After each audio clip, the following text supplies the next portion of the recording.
How data store in Cassandra. Cassandra के अंदर data store किस तरीके से होता है, इसको हम थोड़ा सा मजीद डेप्थ के अंदर देखेंगे।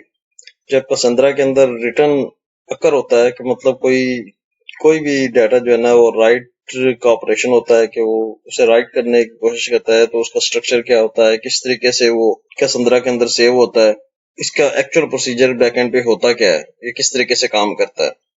इसमें होता ये है कि कैसेंड्रा का जब भी कोई राइट ऑपरेशन होता है तो सबसे पहले जो डाटा है वो मेमोरी के अंदर जो है ना राइट किया जाता है एक टेबल की फॉर्म के अंदर, जिसको मेम टेबल के नाम से जो है ना उसका एक स्ट्रक्चर है। मेरी स्क्रीन के ऊपर अगर आप देखें तो ये एक छोटी सी पिक्चर के अंदर इसका जो है ना विजुअल रिप्रेजेंटेशन आप देख सकते हैं कि किस तरीके से जो है ना डाटा राइट किया जाता है, या ये कैसेंड्रा स्टोर किस तरीके से करती है डाटा। उसमें एक कमिट लॉग जिसके ऊपर एक इसका एक वे है कमिट लॉग के नाम से। फिर उसके अलावा जो है ना मेमोरी के अंदर मेम टेबल का स्ट्रक्चर एक बना होता है, फिर उसके बाद फ्लश किया जाता है इसे इंडेक्स की फॉर्म के अंदर, टेबल्स की फॉर्म के अंदर। ये छोटी सी एक पिक्चर जो है ना बनाई गई है जिससे इसकी विजुअल रिप्रेजेंटेशन जो है ना वो हो रही है।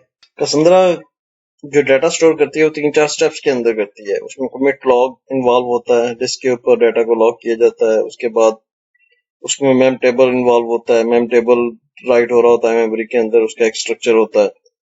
फिर मेम टेबल को फ्लश किया जाता है और एंड के ऊपर जो है ना एक जो इसका टेबलर फॉर्म है उसके अंदर डाटा जो है ना स्टोर हो जाता है।